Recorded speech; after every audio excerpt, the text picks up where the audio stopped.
Firman hari ini tentang mendengarkan suaranya, hidup dipimpin oleh Roh. Ini adalah sesuatu yang sangat penting buat setiap kita, ini adalah sesuatu yang sangat amat penting. Sebenarnya harusnya temanya hari ini adalah tentang sebuah kesepakatan. Tapi saya secara pribadi percaya bahwa kesepakatan level tertinggi adalah saat kita percaya dengan Tuhan, saat kita sepakat dengan Tuhan. Kesepakatan level tertinggi bukan saat kita sepakat dengan si A, dengan si B, tapi saat kita sepakat dengan apa yang Tuhan mau, dengan apa yang Tuhan rindukan, dengan apa yang menjadi isi hati dan kerinduan Tuhan. Makanya seperti tadi ayatnya berkata, Tuhan akan berikan saat kita meminta apapun yang sesuai dengan kehendaknya. Saat kita sepakat dengan hatinya, saat kita sepakat dengan kehendak Tuhan, maka apapun itu akan jadi sangat powerful dalam hidup kita. Dan hari ini saudara, itu sangat penting untuk kita berjalan hidup dipimpin oleh Roh. Kita buka firman Tuhan terlebih dahulu dari kitab Ulangan 28 ayat yang pertama sampai dengan yang kedua.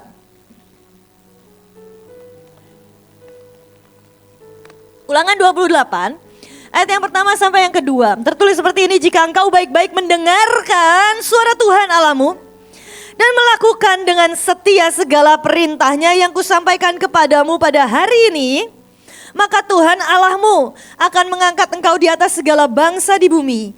Segala berkat ini akan datang kepadamu dan menjadi bagianmu jika engkau mendengarkan suara Tuhan. Kalau saudara baca lagi ayat di bawahnya, semua isinya berkat. Diberkatilah engkau di kota, diberkatilah engkau di ladang, diberkatilah buah kandunganmu, hasil bumimu dan hasil ternakmu, yakni anak lembu sapimu dan kandungan kambing dombamu. Diberkatilah bakulmu dan tempat adonanmu, dan terus berkat, berkat, berkat, berkat, berkat, berkat, berkat. Siapa yang mau hidup berkelimpahan dengan berkat Tuhan boleh angkat tangan, saya juga mau. Tapi pertama di ayatnya tertulis, jika engkau mendengarkan suara Tuhan katanya, dan melakukannya. Maka ini adalah sebuah kunci kehidupan di mana kita jalan dipimpin oleh Roh, mendengarkan suara Tuhan. Tadi kita udah praktek, tapi saya juga rindu setiap kita bukan hanya praktek untuk mendoakan orang lain, tapi juga tanya Tuhan untuk hidupmu juga. Tanya Tuhan untuk masalahmu saat engkau hadapi masalahmu, tanya Tuhan, Tuhan sebenarnya engkau mau apa dari masalah yang aku hadapi sekarang? Apa yang aku harus lakukan? Kadang jawaban Tuhan gak nyambung, tapi lakuin aja. Karena saat kita mendengar suaranya dan melakukan apa yang dia katakan, itulah kunci dari kita menjalani kehidupan ini. Boleh di next PPT-nya. Yohanes 10 ayat yang ke-27. Domba-dombaku mendengarkan suaraku, dan aku mengenal mereka dan mereka mengikut aku, kata firman Tuhan. Kita adalah domba-dombanya Tuhan. Maka sudah seharusnya kita mendengarkan suara Tuhan. Sudah seharusnya kita mendengarkan suara Roh Kudus dalam hati kita, dalam hidup kita. Tapi seringkali kita ini lupa karena kadang kita ini berpikir ya sudah banyak teori lah. Tapi kita lupa bahwa Tuhan kita gak pernah template, saudara. Kadang kita pikir, oh kalau dulu cerita orang kayak gini, maka pada polaku juga akan sama seperti ini. Kadang ada pola yang memang Tuhan punya satu pola yang istilahnya itu seperti seleranya Tuhan. Tapi Tuhan kita gak template. Tuhan kita gak template, kalau si A begini kita juga begini. Kalau si A saat dia kekurangan terus kemudian dia dikasih Tuhan lewat jalan begini, oh kita juga begini, berarti Tuhan gak template. Makanya penting untuk kita mendengar suara Tuhan. Saudara, waktu pergantian tahun, malam pergantian tahun, malam itu saya mimpi, saudara. Malam itu saya mimpi dalam sebuah kebaktian, dan di malam itu ada peperangan rohani. Saya ingat banget di mimpinya itu adalah sebuah peperangan rohani. Saya ingat jelas, saya ingat detailnya, bahkan saya ingat baju yang saya pakai di mimpi itu. Saya pakai baju warna biru, saudara. Saya pakai jubah waktu itu. Dan di mimpi itu kita lagi dalam sebuah peperangan rohani. Setelah selesai peperangan rohani, kita menang di mimpi itu, di ibadah itu, terus kita menang. Dan kemudian setelah itu saya khotbah. Setelah saya khotbah, di khotbah itu saya ingat banget, saya bilang seperti ini. Tuhan bicara buat setiap kita. tahun 2025, tahun depan kita harus hidup dalam yang namanya the unforced rhythm of grace. Kita harus jalan dalam yang namanya the unforced rhythm of grace. Tuhan bilang jelas, tahun 2025 kita harus masuk dalam yang namanya the unforced rhythm of grace. Dan di mimpi itu ada orang nyaut-nyautin, iya benar tuh, saya juga dapat yang sama, bla bla bla gitu. Sampai akhirnya singkat cerita, di mimpi itu saya ada terjadi sebuah mujizat. Di mimpi itu ya saya ngelihat ada pasir berubah jadi snack, jadi makanan dan sebagainya. Setelah itu saya bangun.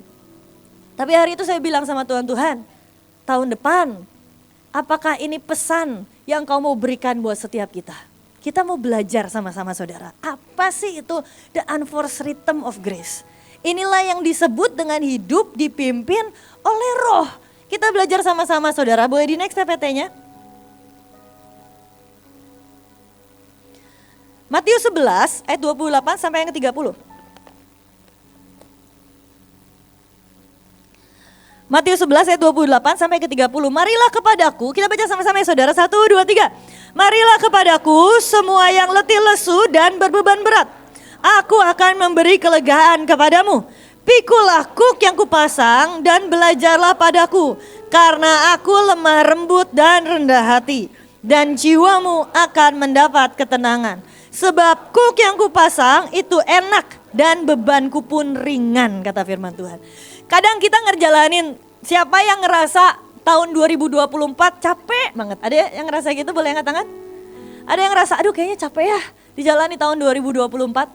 Nah saudara, kalau saudara ngerasain yang namanya letih, kalau saudara ngerasain yang namanya capek, berarti saudara belum masuk dalam yang namanya the unforced rhythm of grace. Kenapa? Karena ini diambil dari ayat ini, firman Tuhan berkata, pikul aku yang kupasang dan belajarlah kepada aku karena aku lemah lembut dan rendah hati dan jiwamu akan mendapatkan ketenangan. Sebab kuk yang kupasang itu enak dan bebanku pun ringan, kata Tuhan. Setiap kita ini Tuhan berikan kuk demi kuk dalam hidup kita. Tapi kalau kita paham memikul kuk itu bersama dengan Tuhan, maka hidup kita kayak firman Tuhan berkata itu akan enak dan ringan. Gak akan capek saudara. Gak akan capek, bahkan harusnya itu seperti kalau firman Tuhan berkata, gak usah dibuka, saya bacain aja. Dalam Mazmur 484 ayat 7, mereka berjalan semakin lama semakin kuat. Hendak menghadap Allah di Sion. Harusnya saat kita hidup dipimpin oleh Roh, kita tuh bukannya jadi capek. Tapi makin lama makin kuat, saya paham misalnya di tengah retret ini kalian secara fisik sangat capek. Tapi seharusnya kalau secara roh kalian menerima dan kalian menyerap semua yang ilahi, justru roh kalian akan berapi-api dengan begitu rupa. Saya paham bahwa secara fisik kalian sampai malam bangun subuh pasti capek. Dan dimaklumi gak kalau secara fisik capek? Dimaklumi. Tapi secara roh harusnya bukan sebuah keletihan yang kita bawa. Tapi justru semakin berapi-api lagi. Karena kita rindu menghadap Allah, semakin dekat menghadap Allah di Bukit Sion. Semakin dekat mendekat kepada Tuhan. Nah, kita buka ayatnya tadi yang Matius ya, di bahasa Inggrisnya. Bahasa Inggrisnya tertulis seperti ini saudara. Walk with me and work with me. Watch how I do it. Learn the unforced rhythms of grace, kata firman Tuhan. Itu yang tadi. Pikul kuk yang kupasang, belajarlah kepadaku. Learn the unforced rhythm of grace. Ritme anugerah yang tidak dipaksakan. Makanya iblis itu seringkali kerjanya kalau nggak narik, dorong. Yang bikin kita capek itu kalau apa? Kalau kita lagi jalan memikul kuk dan kita tarik tambang sama Tuhan. Tuhan mau ke kiri, kita mau ke kanan. Tuhan mau berhenti, kita mau maju. Tuhan mau maju, kita maunya berhenti. Itu bikin capek, ya iya kita tarik tambang sama Tuhan. Tarik tambang sama manusia aja capek. Ini tarik tambang sama Tuhan coy. Dan kita akan capek kalau terus-terusan berkeras hati dan tidak mengerti ritme anugerah itu. Saudara, ini penting untuk kita mengerti dan untuk kita memahami dan untuk kita hidup di dalamnya. Saya belajar tentang yang namanya ritme anugerah ini. Ini benar-benar merema dan begitu membekas dalam hidup saya. Bukan hanya karena kata-katanya, tapi karena saya ngalamin secara pribadi. Saya alami hidup dalam yang namanya ritme anugerah itu dan enak sungguh. Saat kita masuk hidup dalam ritme anugerah, itu hidup kita enak, hidup kita ringan bebannya yang Tuhan kasih seperti kata firman Tuhan. Saya kasih contoh, saya kasih cerita saudara. Saya kan pindah ke Bali. Saya pindah ke Bali dan kemudian di sana kita buka sekolah PKBM. Kita buka sekolah, ngurus izin susahnya minta ampun. Ngurus izin susahnya minta ampun. Sampai akhirnya tahun lalu, tahun 2024 kemarin, kita ngikutin jalannya Tuhan, kita tetap buka sekolah dan sebagainya. Singkat cerita, izin Tuhan kasih dengan sangat mudah dan dengan sangat cepat. Singkat cerita dengan sangat mudah izinnya keluar. Tapi jadi ada permasalahan berikutnya. Permasalahan berikutnya adalah tempat kita, persekutuan dan tempat kita ada sekolah di sana, itu nggak mau diperpanjang sewanya sama yang punyanya. Kita kan sewa kontrak, sama orangnya nggak mau diperpanjang. Pokoknya singkat cerita kita doa Tuhan ini gimana, izin sudah keluar. Kita nggak mungkin pindah. Kalaupun pindah ribet lagi ngurusin semuanya. Tapi ya sudah, dan diperpanjang juga nggak mau. Ya sudah, saya bilang Tuhan, ya sudah. Kalaupun nanti kontraknya habis, kita harus pindah cari tempat lagi. Aku percaya sama Engkau. Satu waktu kita berdoa. Saya sama suami saya, sama teman-teman yang lain, sama tim semua berdoa. Tuhan, ini kita harus gimana? Kita harus gimana? Soal gedung gimana Tuhan? Lagi nangis-nangis soal gedung. Tuhan kita harus gimana? Kita harus pindah kemana? Masa kita ngemper? Nggak mungkin. Ini anak-anak murid-murid sekolah gimana? Kita nangis sama Tuhan. Tiba-tiba Tuhan bicara. Berhenti berdoa untuk gedung. Berhenti berdoa untuk gedung. Kita kaget. Hah? Itu bukan saya yang dengar, suami saya yang dengar. Suami saya bilang, Tuhan bilang berhenti berdoa untuk gedung. Terus Tuhan bilang apa? Suami saya bilang, Tuhan bilang kita gak perlu pikirin gedung. Tapi justru Tuhan minta renovasi taman doa. Saudara, hari itu saya bilang secara logika, saya bilang ke suami saya, sayang, cie. Ya boleh dong, orang udah suami istri masa gak manggil sayang. Papa gitu kan, ya udah punya anak juga, boleh dong. Kalau masih pacaran ya jangan ayah bunda. Terus saya bilang sama suami saya, Umi gitu kan enggak ya. Mas, saya bilang sama suami saya, sayang gak masuk akal lah. Kita ini harus keluar dari tempat ini. Ngapain kita renovasi tempat ini, mahal-mahal kita keluar uang. Kita harus renovasi tempat ini, udah gitu kita pindah keluar dari tempat ini cari tempat lain, mubazir saya bilang gitu. Dan suami saya bilang ya, aku juga mikir gitu katanya gitu. Tapi nggak tahu Tuhan bicaranya begitu. Ya sudah, akhirnya karena Tuhan bicara begitu, saya belajar untuk mengikuti the unforced rhythm of grace. Jadi the unforced rhythm of grace itu bukan berarti pasif saudara, tapi aktif. Aktif mendengar suara Tuhan, aktif siap sigap, ready anytime Tuhan bilang lakuin A, lakuin. Bukan berarti pasif, kadang orang bilang aku sedang menantikan janji Tuhan dan kita leha-leha, leye-leye, tiduran. Katanya Tuhan akan pakai aku dengan dahsyat tapi terus kita di kamar doang. Saudara no, itu bukan iman, itu males namanya. Kalau saudara ada temanmu yang seperti itu layak dijitak saudara. Jitak temannya, jangan males. Coba ke sebelahnya, jangan males gitu, bilang ya. Jangan pasif. Nah terus kemudian udah cukup, jitak-jitakannya sudah cukup. Nanti malah cinlok bahaya, udah. Dan kemudian setelah itu, ceritanya setelah itu, saya akhirnya saya dan tim, saya dan teman-teman di persekutuan, saya bilang oke, kita akan renovasi taman doa.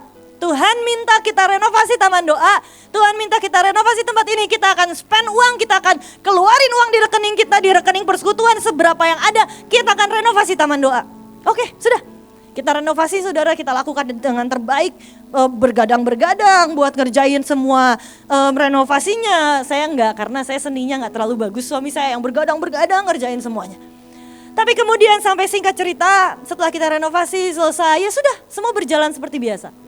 Tapi enggak lama setelah itu saudara, enggak lama setelah itu ada orang datang ke Bali. Dan singkat cerita dia ketemu sama ownernya, sama owner yang punya gedungnya. Dan akhirnya singkat cerita ngobrol. Dan gedung itu dibeli saudara, dibelikan. Dan akhirnya kita bisa pakai, gak usah sewa lagi, itu diberikan buat kita. Saudara, jadi sekarang kami udah gak pusing buat bayar uang kontrakan setiap tahunnya. Karena udah dibeli gedungnya dan kita bisa pakai. Kita bisa pakai, itu jadi pilih kita bisa pakai sesuka hati kita. Di situ orang bisa ibadah, di situ kita bisa nyembah Tuhan, di situ kita bisa ada sekolah di sana. Tapi saya cuma mau bilang itu bukan karena kekuatan orang, saya nggak ngapa-ngapain kok. Saya cuma ngikutin tuh loh, the unforced rhythm of grace. Kadang nggak nyambung solusinya, tapi Tuhan bilang jalan nak, lakuin ini nak. Dan saat kita lakuin satu checkpoint dalam hidup kita, Tuhan berkata next. Aku akan berikan untukmu. Saya cerita lagi saudara, kemarin waktu bulan Oktober, tiba-tiba salah satu bendahara kami ini ngechat di grup, guys, uang persekutuan tinggal sanggup buat bayar gaji 2 bulan lagi ya. Setelah itu kita gak punya uang lagi. Dalam hati saya baca itu saya santai, karena saya pikir gedung aja Tuhan kasih, masa sih buat bayar gaji Tuhan gak kasih buat guru dan sebagainya. Sampai akhirnya pikiran saya mulai khawatir. Begitu saya ingat bulan Oktober, November, habis itu apa? Desember. Natalan itu biayanya besar. Setelah itu saya langsung kayak, aduh Tuhan, ini bayar gaji aja gak cukup. Ini harus Natalan pula. Kita ada Natalan biayanya gede. Sewa gedung lah, konsumsi semuanya biayanya besar. Akhirnya saya bilang, Tuhan ini gimana? Ya sudah, saya ikutin aja. Saya ikutin jalan Tuhan. Gelinding kalau kata Angkong, gelinding wae kata Angkong. Saya gelinding aja, jalan aja, ya udah jalanin aja daily, day by day. Sampai satu waktu tiba-tiba saya sama suami saya lagi pergi jalan-jalan di Bali. Saat suami saya sama suami saya berjalan-jalan di Bali, pulang dari jalan-jalan, ada suara sang kekasih lagi berkata, sayang, terus kemudian dia bilang suami saya bilang gini, suami saya itu lebih peka dari saya. Kalau saya karunianya mimpi saudara. Jadi kalau misalnya lagi waras begini saya nggak terlalu dapat banyak hal. Tapi kalau lagi mimpi saya sering dengar suara Tuhan lewat mimpi. Setiap kita beda-beda, cara mendengar suara Tuhannya beda-beda. Suami saya lebih peka.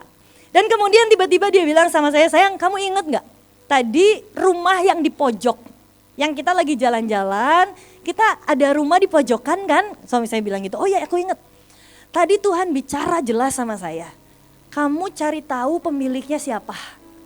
Karena rumah itu dijual, rumah itu nanti kamu akan jualin, kamu akan dapat komisinya itu akan terjual dengan cepat.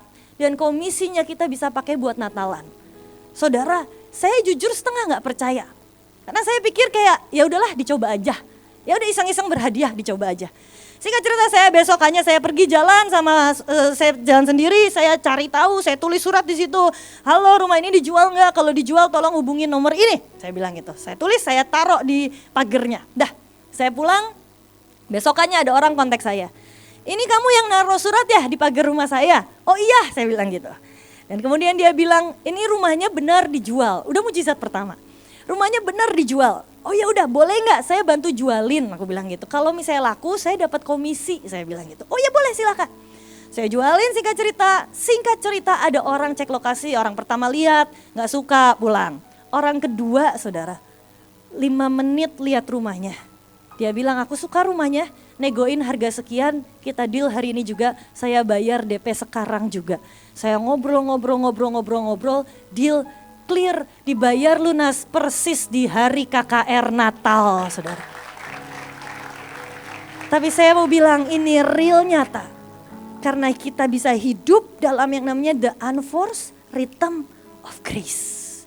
Mendengar suara Tuhan, itu seindah itu. Mendengar suara Tuhan, itu seseru itu. Dan hidup sama Tuhan itu seseru itu, seasik itu. Dan saya mau bilang saat bahkan saya capek harus nanggung beban gedung, nanggung beban ini itu. Tapi saat saya jalanin dalam yang namanya the unforced rhythm of grace, saya nggak nganggur, saya nggak pasif, tapi saya aktif, saya ikut suara Tuhan, saya jalan sesuai dengan rencana Tuhan. Gak capek jujur, justru malah excited. Kayak excited malah what's next nih? Apa ya Tuhan ya selanjutnya ya? Kemarin suami saya bilang lagi, sayang Tuhan bicara lagi. nanti next project kita adalah ini. Saya jujur di logika saya gak masuk saudara. Tapi saya mau bilang Tuhan kalau ini rencanamu aku mau jalanin. Pokoknya apapun yang kau bilang aku mau lakukan dan kerjakan. Nah saudara, setiap kita temukan caramu mendengar suara Tuhan. Bukan berarti cari suami yang bisa dengar suara Tuhan. Tapi temukan caramu mendengar suara Tuhan. Karena saya juga dengar suara Tuhan tapi lewat mimpi seringnya. Kadang-kadang dengar suara Tuhan lagi bangun gini kadang-kadang tapi nggak setajam suami saya. Tapi saudara, jalan dalam yang namanya the unforced rhythm of grace. Itu indah, sungguh indah. Nanti firman Tuhan yang berkata tadi dalam kitab Mazmur yang terakhir. Mazmur 84 ayat 7. Ini akan jadi bagian kita. Kita baca sama-sama ya saudara. 1, 2, 3. Mereka berjalan makin lama makin kuat. Hendak menghadap Allah di Sion. Saudara, ini akan jadi bagian kita kalau kita hidup dalam yang namanya the unforced rhythm of grace. Kita akan berjalan semakin lama semakin kuat dan bukan semakin lemah, bukan semakin capek, tapi justru akan semakin kuat karena kita tahu kita sedang mendekat, semakin mendekat, hendak menghadap Allah di Sion. Hati kita akan bergairah begitu rupa karena kita tahu kita semakin mendekati suara yang selama ini kita dengar. Hati kita akan bergairah begitu lupa karena kita tahu kita hendak menghadap Allah di Sion. Inilah yang selama ini suaranya aku dengar yang memimpin perjalananku. Dan aku hendak menghadap Allah di Sion. Aku semakin kuat, bukan semakin capek, bukan semakin letih. Saudara, kalau saudara saya Bevi sini kok saya dulunya ya saudara, saya berharap sekarang mungkin sudah diberikan mujizat Tuhan. Dulunya buta nada dan buta ketukan saudara. Saya kalau dulu kita sama-sama les drum. Kita sama-sama les drum. Saya capek kalau dengerin dia les drum saudara. Karena ketukannya ngawur. Orang nyanyi kemana? Saya capek saudara. Saudara kalau misalnya dengar orang main drum ketukannya lari sana lari sini capek nggak? Capek. Bener kalau misalnya ketukannya cuma lari sana lari sini, kalau ketukannya totally salah, capek saudara dengerinnya juga. Kenapa? Karena nggak dalam ritme. Kalau kita bisa hidup dalam ritme, terus kalau ditanya ritmenya gimana, cepat atau lambat? Namanya ritme, itu terserah Tuhan. Kita ikutin flow-nya, kita ikutin ritmenya, nggak bisa dipolain, nggak bisa kayak, oh ikut Tuhan tuh harus ngegas, oh ikut Tuhan tuh harus ngerem, nggak bisa. Itu ada ritmenya. Ada saatnya Tuhan mau kita ngebut. Ada saatnya Tuhan mau kita slow down. Ada saatnya Tuhan mau berkata, nak nikmati pemandangan di sekitar. Tapi ikuti ritmenya Tuhan. Ikuti ritme anugerah itu, masuk di dalamnya. Dan kau akan menikmati sebuah hubungan yang tidak bisa digantikan dengan apapun. Kau akan menikmati sebuah hubungan yang indah. Kau akan menikmati sebuah perjalanan yang indah. Di mana kau bercanda tawa di tengah perjalanan itu bersama dengan Tuhan. Kau akan menikmati sebuah perjalanan yang indah di mana kau berkata, dulu aku mendengar engkau lewat apa kata orang. Tapi sekarang aku mengalaminya sendiri. Aku nikmati sendiri bersama dengan engkau. Dan sampai kita bisa berkata, hanya kau. Sama-sama sembah Tuhan. Hanya kau